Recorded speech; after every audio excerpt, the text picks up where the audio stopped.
Hey, listen up. Yeah, we here and we locked in. Let's keep it going all the way to the top 10. We fear the turtles, so it's no other option. Fred and Ryan, just watch them. Let's take it to the max. It's the Shell and Tell. They come with all the facts. It's the Shell and Tell. Let's take it to the max. It's the Shell and Tell. They come with all the facts. It's the Shell and Tell.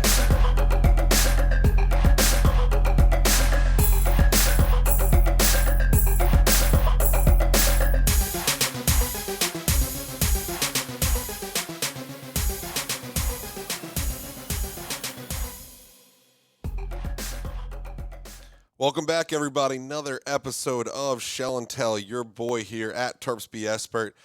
Was a very interesting week. I think we all had a case of the surrender Cobras there in the first quarter, just kind of losing our mind. Even before that, in the parking lots, pulled in for our tailgate around 2 p.m. Everything had looked fine all day. The weather report looked pretty decent, at least that morning when I had checked. And then as the skies got darker and darker, we looked up and it's like scattered thunderstorms. Well, we entered the parking lot and boom! All the lightning, all the rain pouring. We're sitting there with our two parking spots. We had a girl's car and a guy's car. We're sitting there eating meatball subs, waiting for the rain to pass. Eventually, still got the tailgate stuff out. Had a good time for a few hours. It was one of those things that kind of aligned everything at once. We have some friends that we started taking a couple years ago to a game here and there. They're old season ticket holders that hadn't done it in a while. And from coming and hanging out with us and realizing, for a good time, they and the Maryland lowering their ticket prices immensely this year. They have their own tickets, which has been fun. They've expanded our tailgating circle that way. They're there most of those games. And then we were also brought another family to their first game.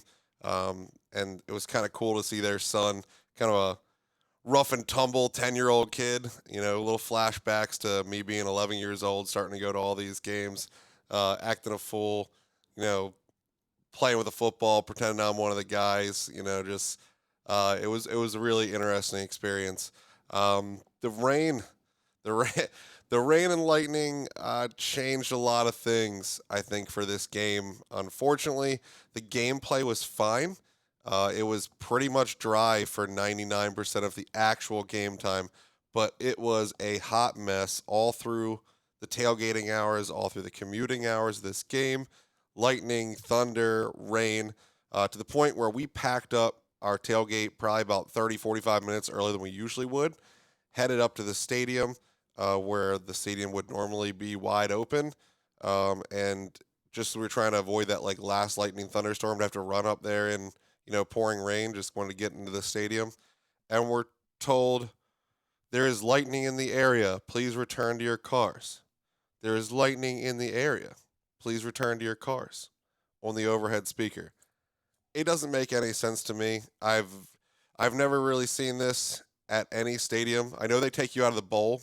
I know it's a risk to be out there on the aluminum bleachers. I know it's a risk to be out there in the open, but the concourse of CQ Stadium is plenty big enough.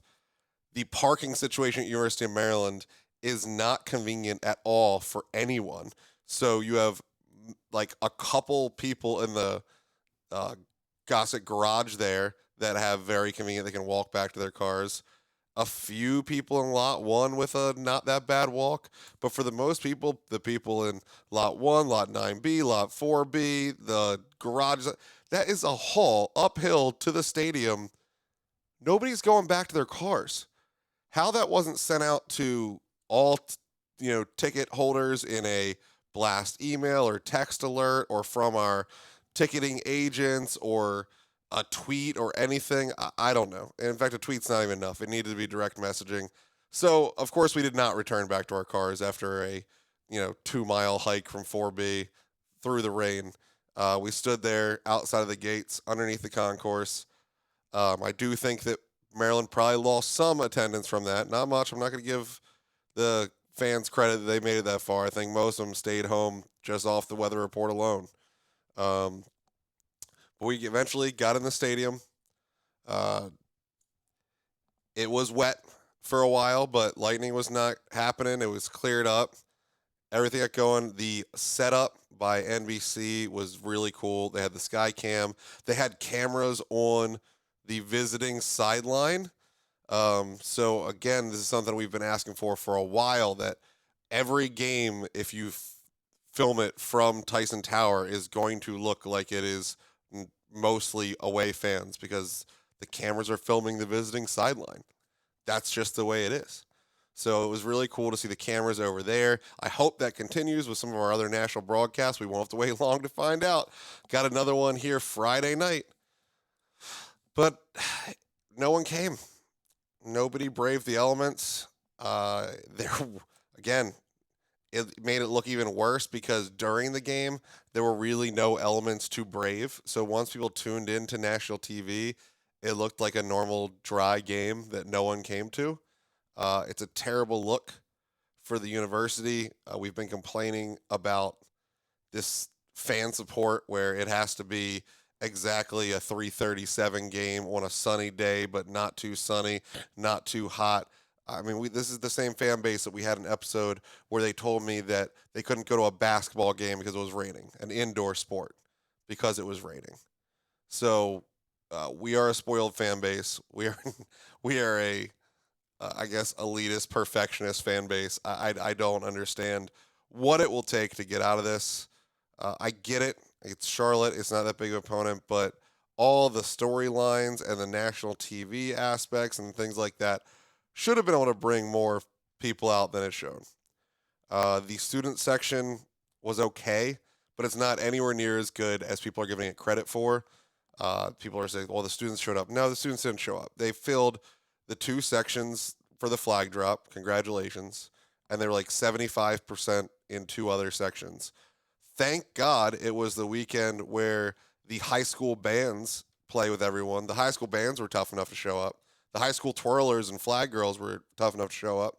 And they came and performed, and they sat in what usually would be an empty student section to the right of the band. And then all behind the band and all above the high schoolers, all that was empty. The majority of the section to the right of the flag drop and the left of the flag drop, and a whole nother section, one more to the left. So the areas where the students were standing looked full, but that's not the student section. The student section is far bigger than the bodies they filled. You know, you're in two camps with this. I'm not going to convince anybody of anything here. This is you're fine with what it is, and you are going to give excuse after excuse for both the fans and the students in these scenarios, or you already agree with me and you already are sick of being the only person that shows up to games and the only one dedicated enough. And no matter how much better we make the game day experience, people still sit at home because their fancy 65-inch 4K, 8K, 3D TVs and their refrigerator is more convenient than the experience of being there with 30 to 50,000 people, depending if we have a real game or not. It doesn't make sense to me. It'll never make sense to me. But I've been doing this for 22 years. You know, it's just what I do. I go to all the home games. I go to some of the away games. Being there in person and feeling the atmosphere and seeing the in between things and seeing the visiting sideline being different every week and getting the up close look at who our opponents are and getting the idea of when they walk in the stadium of, oh man, that's the biggest line we've seen this year, or oh, those linebackers look a little light, look like they're maybe like the ACC fast linebackers, not the Big Ten strong linebackers. All of that is things you don't really get on TV. You can try, but it's not there. They've added the light shows, they've added the entrance spectacular, the sound system's great, the screen's great. The fans need to show up. Loxley talked about it being that the team doesn't look at these external motivators, that's more of a thing for recruiting and national exposure. It's a huge thing in recruiting. We've heard over and over again. It's the one drum that everybody keeps banging against Maryland to try to keep us down is game day experience is subpar. Well, Maryland's doing their job for the game day experience to be not subpar. They're doing a great job. Do we have some more things to do? Go? Sure. Do we need the bathrooms remodeled like 30 years ago? Yeah, they do. But they've done everything they can. Every year they're improving. We need people to show up and go to the stadium. But the fans and students were not the only ones that didn't show up because within 3 minutes of the start of the game, as you all know, We are down 14-0 on a completely blown coverage, like didn't even come off the line with him or jumped a route that there was no pump fake on. I couldn't, even from rewatching it blew my mind how Shepard left him all by himself. I don't know if they thought he couldn't throw the ball over 20 yards and the game would just let him go, or if it was just a completely selfish decision that he was trying to show off against a lower level quarterback and take a ball back to the house. But it was a boneheaded move that I could have scored a touchdown on as a wide receiver. So you got that knocked off, and then a terrible read by Talia Tagovailoa and throwing to a defensive end to walk 6 feet into the end zone. And all of us are sitting there with our surrender cobras on, hands on our head between our knees. Wife's asking, "What's going on? Are they supposed to be this good?" And I'm like, "No, the season's over. Like, we're done. Like, this is not a thing." Of course, it's all emotional, reactionary. The season's not done. The season wouldn't even have been done if we lost. It would have been really, really sad if we lost. But until you lose a second Big Ten game, you're still in it for the Big Ten championship. So, what would it have mattered? I didn't just stop getting nervous there, though. I stayed nervous. I stayed nervous through the punts. I stayed nervous through the field goals. I was stressed out all the way until we took a 10-point lead. And then even at the 10-point lead, me and Loxley saw that as a different game. Because I look up and we got backups in there pretty much across the board. I think I saw Still and Trader Jr. were the only starters on the field. We're up 10-0. And I'm looking at Fred, why, how are they looking at this as safe? And what happens but a QB rush for 65 yards or whatever it was down the field. And then you see Loxley, instead of just like sending his 9 guys out there, next play he put out 3 or 4 of the starters back in. Next play, 3 or 4 of the starters back in. Then we had the pick. And from there on, it was just a roll session. Just points and points and points. Loxley seemed to act like we didn't finish strong. In fact, I'll let him talk to you here. Yeah, I think anytime, when you play from behind, it develops a character. It also reveals character. And I hope what it revealed for us is that, we're one of those teams that when we talk about not looking up and not flinching and not worrying about the score until the end of the game, all those things I did see. Those were the bright spots of what this team was able to do today.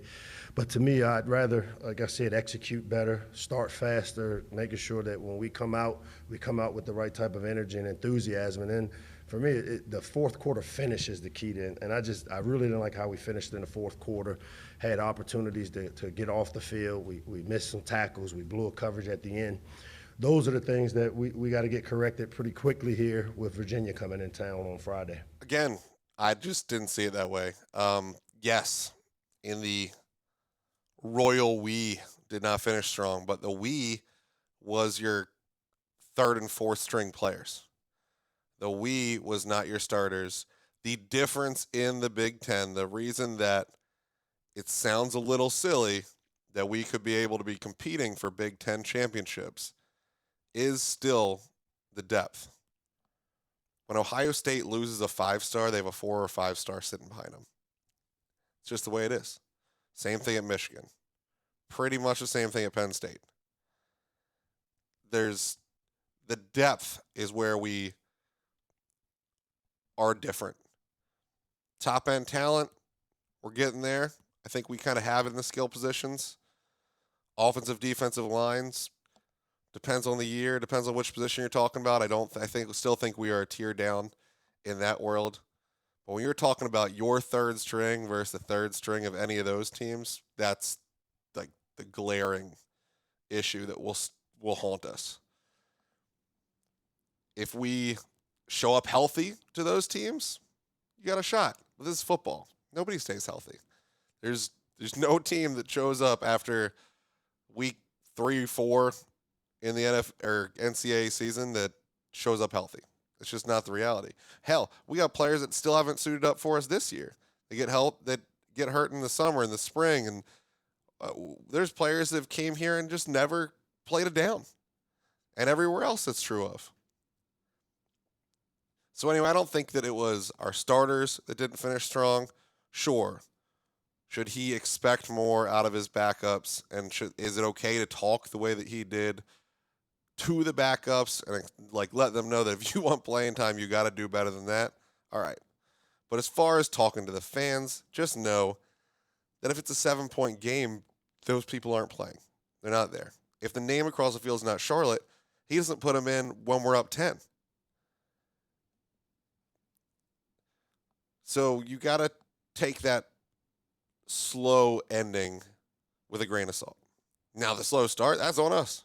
All our starters made those bad decisions, and it could have been so much worse. So much worse. We went back and looked at the game when I got home, and Talia's first throwaway was 100% intentional grounding. He had dropped back to the left, started to roll right to throw it away. He was still within the tackle box. 100% intentional grounding. Could have been called there. After the initial touchdown by them passing, that kickoff was fumbled by Octavian Smith. Ended up not mattering because they scored 6 points on the next play anyway.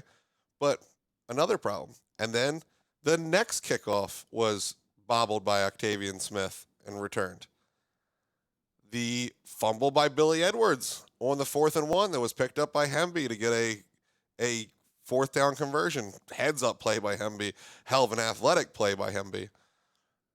But ball should never have been there. Also, let's talk about it. Billy should have been on the field. Why is Billy running all our 4th and 1 plays? Well, the other running back, Antoine Littleton, got in the doghouse, got a personal foul while we were inside the red zone and ended up only getting 3 off that drive, and he didn't see the field again, or at least only on special teams. I did believe I saw the number 7 on special teams, but he didn't have another carry. He wasn't playing at running back the rest of the game. Loxley speaks about that. All I know is that we have a standard, and I'm tired of dumb penalties. I'm tired of us doing stuff after the whistle. A week ago I dealt with, we had an offsetting penalty on special teams that he was involved with. We're down at the 4-yard line, and we get a personal foul because of the being emotional.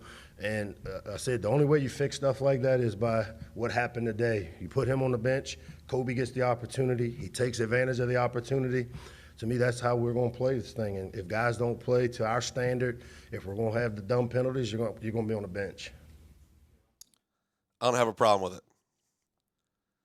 I think that it's a luxury. I think it's a luxury that we have because it is Charlotte. I think it's a luxury that we have because this running back room is our most loaded, room. I think that you can make those decisions when it comes to places that have depth, like we just talked. We don't have depth everywhere. We have depth at wide receiver. We have depth at running back. So if you have the opportunity to make a point in that running back or wide receiver room and hope that means you never have to make a point in your linebacker room, in your cornerback room, in your tight end room, great. Because I don't think Corey Dyches gets a personal foul that takes us out of field goal range or costs us a chance at a touchdown. We only get a field goal that we don't see Corey Dyches again. I don't think that's true of Still. I don't think it's true of Shepard. I don't think it's true of Trader. But maybe it is. This is what everybody's been calling for, right? This is what the problem with this team. One of the, again, the drums that they've been beating about Loxley got here. Undisciplined team, controllable atmosphere. Well, the control is a luxury. To be able to sit your best players, you need someone to replace them. This was a place where he had that. This is a place where he could probably not cost his team. Do I hope that Antoine Littleton is back on the field and used for some of these 3rd and short, 4th and short plays? Yes. Do I think that we are going to get through the Big Ten season with just lining up and using Billy Edwards as a QB sneak on every 4th and inches or 4th and 1 play? No, I don't. They didn't even look that good against Charlotte. They all barely crept across. There was one fumbled snap. There was another bobbled snap. The only thing that I could see going for this is if you were just leaning into it and showing that look over and over again as a QB sneak to set up for a play against a Michigan and Ohio State where you have a 4th and gotta have it to do a jump pass or like a quick out slant or something where everyone's sold out because they are sure that's your play. If this is all a long game, a chess act, awesome. But if this is the plan for anything under 1 yard the rest of the year, no thank you. Don't sign me up for that. I'll go back to the Randy Edsel bubble screens. We have better players. If you want to put Edwards out there to run, I'm okay with that. Put him in a pistol or a shotgun and give him the option to find where to run and have an option to pass. Don't sell out on just hoping that your center and guard are better than the man across from them and that Billy Edwards can get across that. That's not our strength. I hope that we are either using it to set up or that it just dies on the vine. I don't think it's a good play. But I've been proven wrong time and time again. Maybe they end up winning the national championship with a Billy Edwards QB sneak from the 1 yard line. I don't know. Anything can happen. So what did we see? What did we take away from this game? I think Loxley was right. I think you saw a team that used to quit, used to roll over, used to just disappear when things went wrong. I didn't really see infighting on the sidelines. I didn't really see much frustration or angst on the sidelines. I didn't see a single wide receiver chirping about it. I saw a little bit of fear on Talia's face. I'm not going to lie to you. I definitely think that he was just bewildered about how bad of a decision he made on that first pass. And then after the first or second punt, you could just see the building in his head. But they got it together. Sean Jones got that first down right at the end of the first quarter. They really never looked back. Production. Whether it was field goals, it should have been touchdowns. That's great. One of those field goals certainly was a touchdown with one of the worst offensive pass interference calls I've ever seen in my whole life. So you got to give them credit for that. Overall, you got scored 38 unanswered points after a fluky first 3 minutes. You played well. You didn't cover because of a weird backdoor touchdown that was on our backups. We saw some good things out of our backups at times. We saw some fumble recovery by Greeley. What I was surprised to find was the Octavian Smith bobbles. That didn't make any sense to me. But when I left the Towson game, I was so high on him. I was like, he is going to be an absolute monster.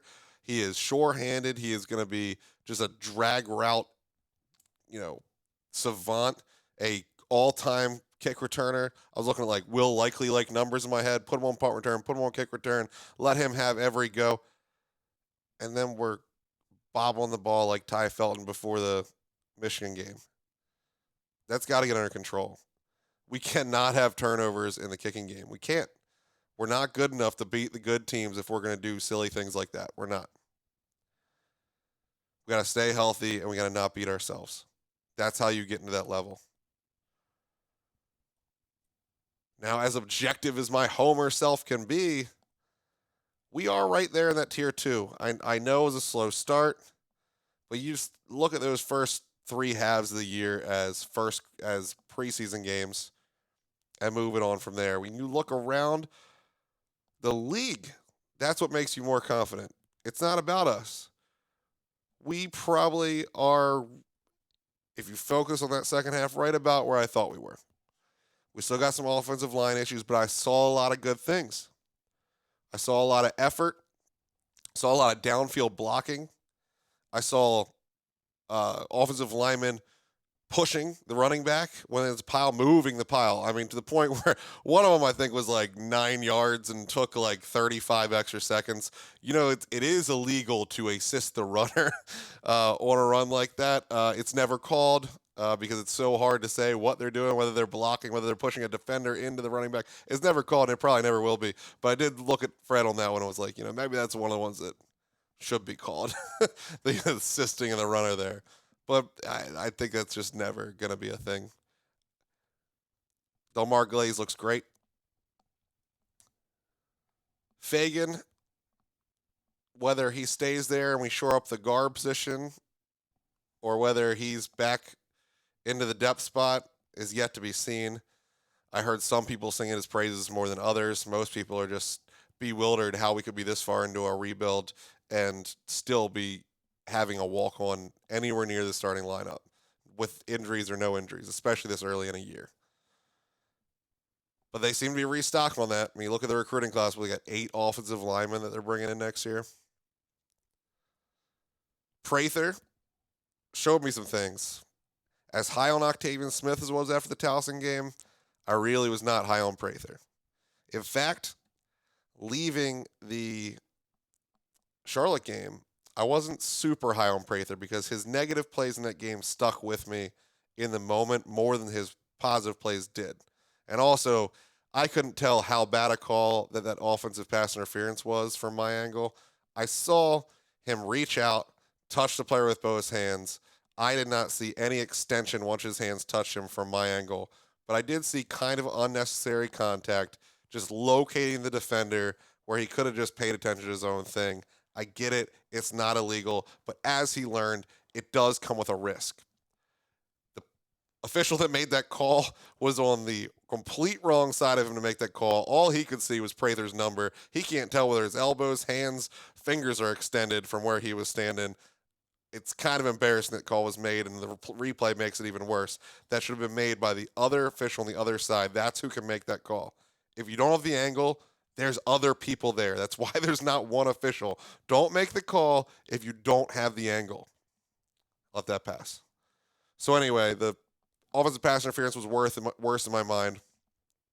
Our very first drive after the pick six would have been extended by a kind of T-Rex short arm attempt by Prather on a 10 and out that I thought was very catchable.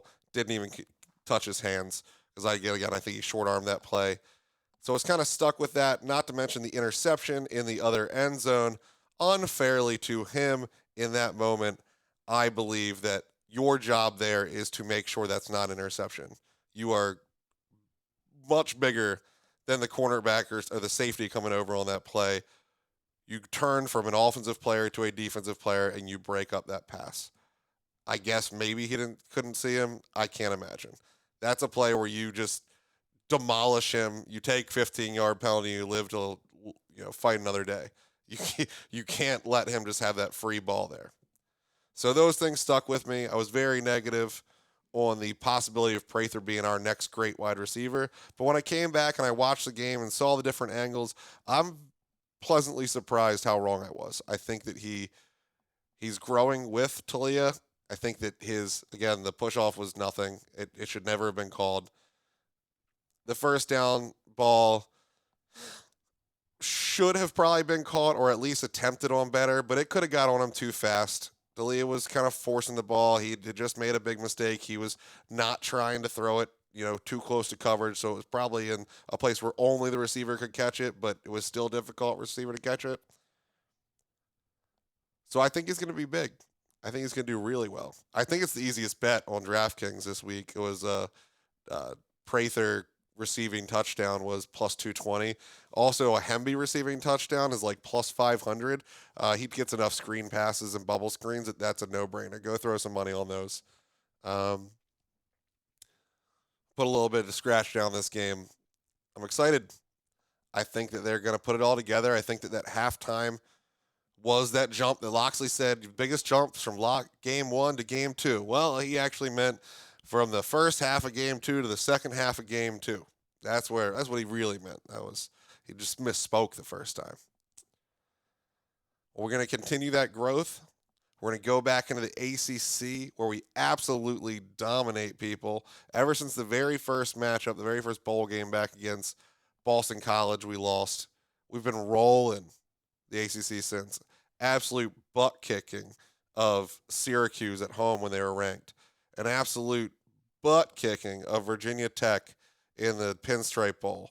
A dominant win over NC State last year. Not quite the butt kicking in the other ones, but still, we didn't worry about it. We got the job done. The Big Ten's better than the ACC, period. We are now competitive in the Big Ten. Whether we are at the top of the Big Ten, no. We're still fighting at that tier 2, but that don't mean we can't shock some people. And again, looking forward, if we are what we thought we were, the rest of the league seems to be coming back to us a little bit.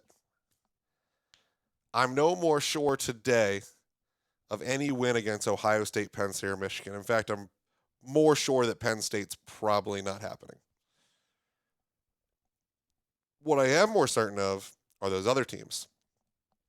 The Northwestern games, the Indiana games, the Michigan State games. I see no reason why we don't win those. So if you just say you're winning those, we're going 5-0 into the shoe against Ohio State, who to me looks like the most beatable of the top 3. And honestly, I don't hate it being on the road. Look back at the Penn State games. The ones we won were in Happy Valley. There's something about these hyped up games at College Park. Something about the fact that all week we talk about how big the game is.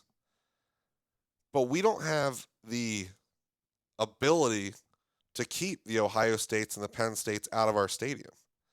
So these 18 to 22-year-old guys get all hyped up, ready to go, biggest game in a generation, and walk out that tunnel and hear, O-H-I-O,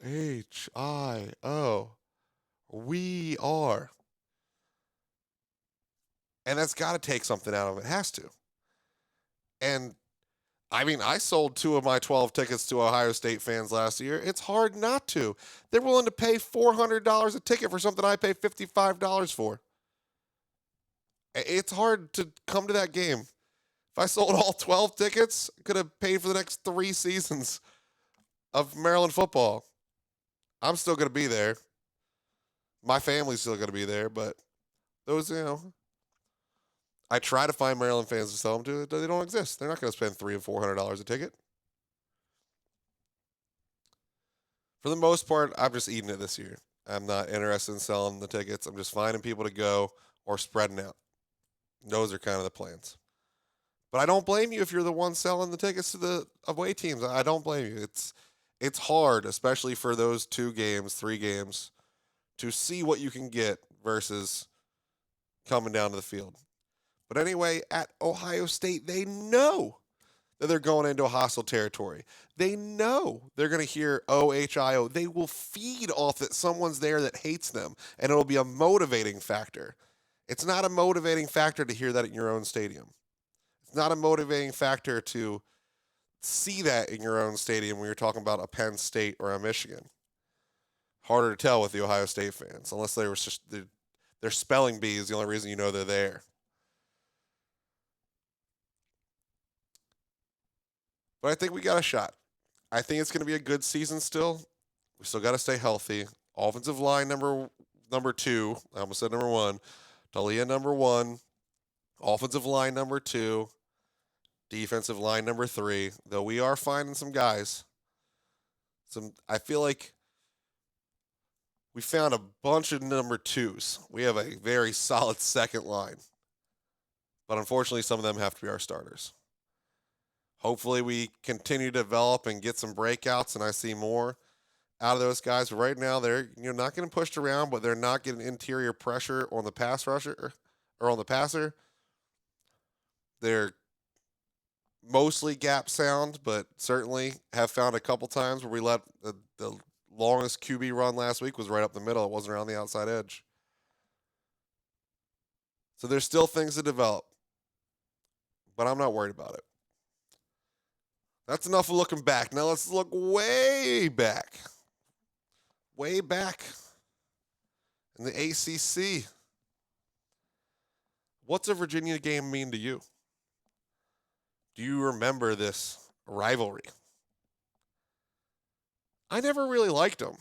Not really like, yeah, I didn't like the fans and I didn't really like the players, but it wasn't like I looked forward to playing them because it was just so different. The Clemsons, the Virginias, the Georgia Techs, even just this like uppity frat boy lifestyle, just wearing ties to football games and like Dockers. It just doesn't make sense. I don't like it. I don't miss it at all. Pretty much nobody in the Big Ten is like that. The only one I could maybe think about is like a Northwestern, but honestly, even they're not really frat boy. They're kind of more elitist type, you know. They're not going to get into an argument. They're not going to be there being intimidating. They're not going to be a drunk fest. But I don't think they wear ties and Dockers like we dealt with in the ACC. I don't miss it. I'm glad we left the ACC. I'm perfectly fine to develop new rivalries. Now, do I enjoy having these so that we can continue to show beyond a doubt that the Big Ten is better than the ACC? So we can talk in the recruiting battles about what we have done against Virginia Tech, against Virginia, against West Virginia. Our last games we played against them. This is the last of that border battles. I guess we need to get Pitt in the stadium and play them.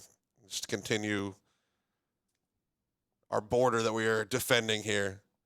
We got North Carolina, which is very close. It's not a border state, but it's awfully close. You got Virginia that we're coming up next. We already beat Virginia Tech the last time we saw them. We beat WVU the last time we saw them. So on the gridiron, we're closing those walls. On the recruiting trail, we have and we haven't. We still got people reach up here and stealing things. But every time you play one of these games, it matters for that. It's another feather in your cap, another thing you can point to. So this game is going to matter. Is Virginia in a good spot? No.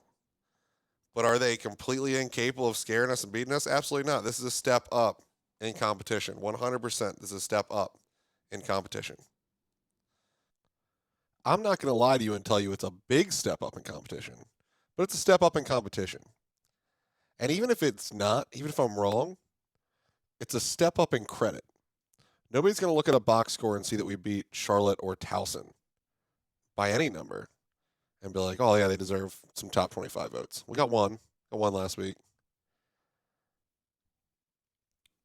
But when you talk about Virginia Cavaliers, it's still an ACC team. It's still a Power 5 team. The ACC, as much as I'm down on it, still counts towards the FBS rankings better than a Charlotte or a Towson would. Do they have their problems? Sure. I thought one of them was fixed, but apparently not. Look back to them playing Tennessee, who, granted, it's a very, very good team this year. They're ranked number 11 in the country. Tony Muskett, their quarterback, went 9 for 17 with an 8.7 QBR. 94 yards, a 5.5-yard average. No TDs. No INTs. Well, after that, he got hurt, had a shoulder issue, and they took over with a freshman. Freshman did better in that game, not good. 2 for 7 for 12 yards. A 66.4 QBR, but frankly, a QBR is not going to work with that many attempts. But then the James Madison game, he really put up some numbers. 20 for 26, 377 yards, 14.5 average, 2 TDs, 1 INT, QBR of 70.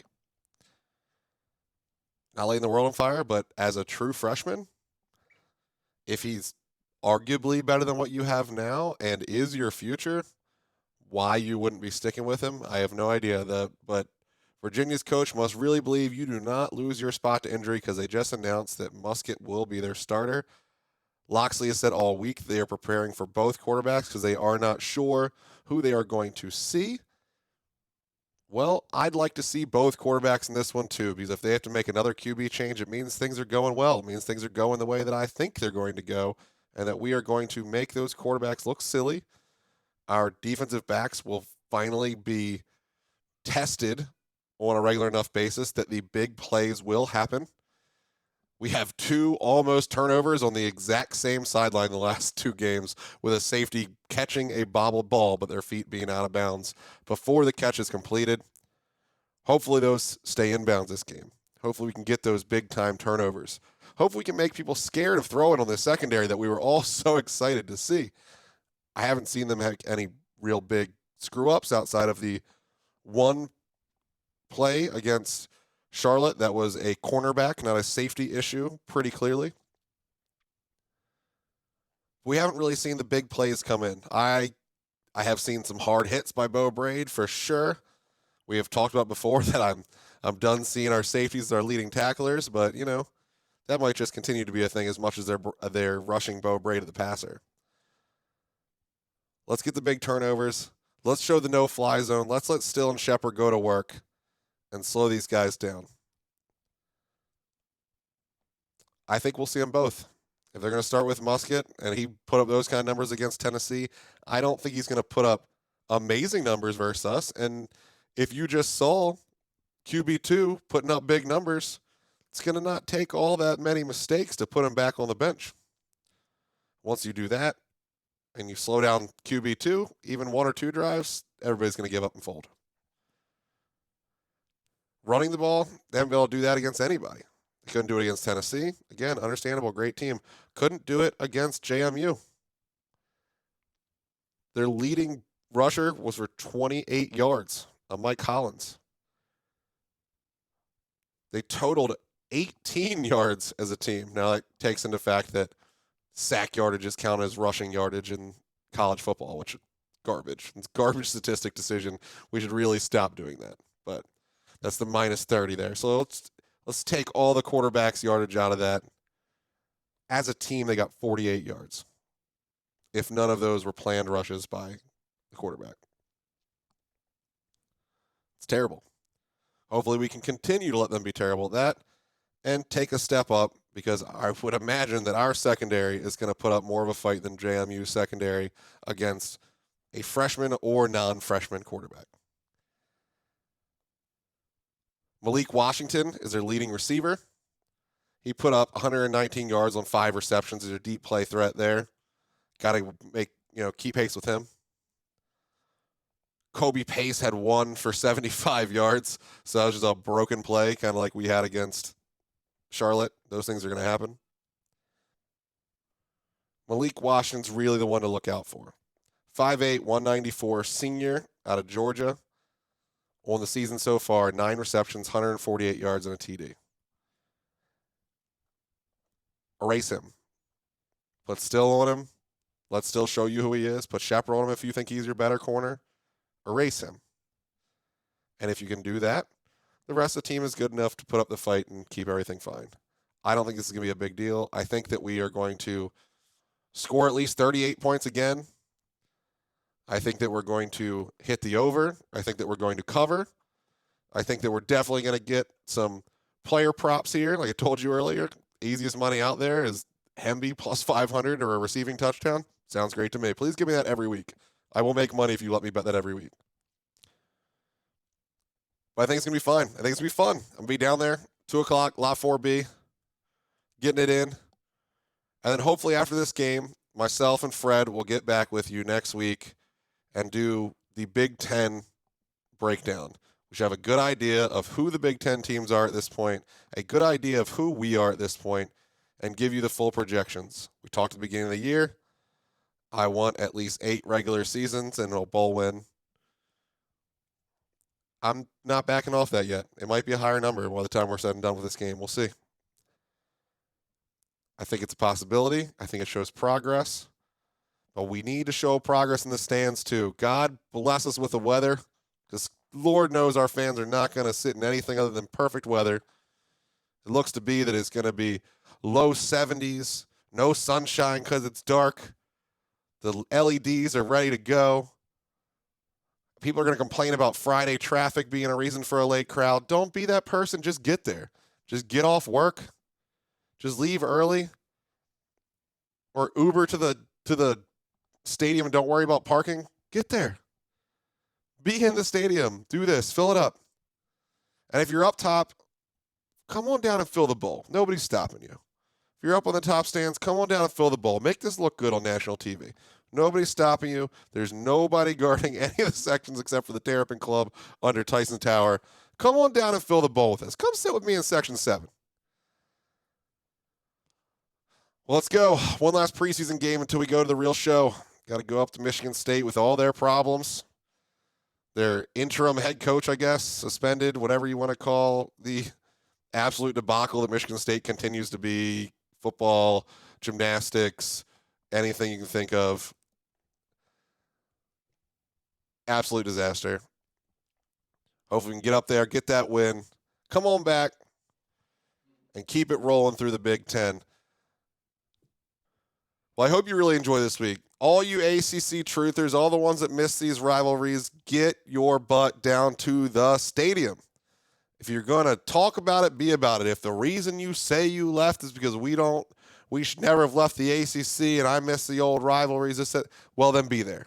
And if you don't come, don't ever say it again because you lost your argument. It's here. Come see it. You should also came to the Pinstripe Bowl. You should also came to the Duke's Mayo Bowl. So you almost already lost your argument. Now it's right down the street. Come back and see this rivalry y'all cried about. It's right down the road. And I've not stopped talking. Hope to see you guys out there. You know where I'll be. Lot 4B, Section 7, having a blast. Till next time, guys, here's to wishing all is well under the show.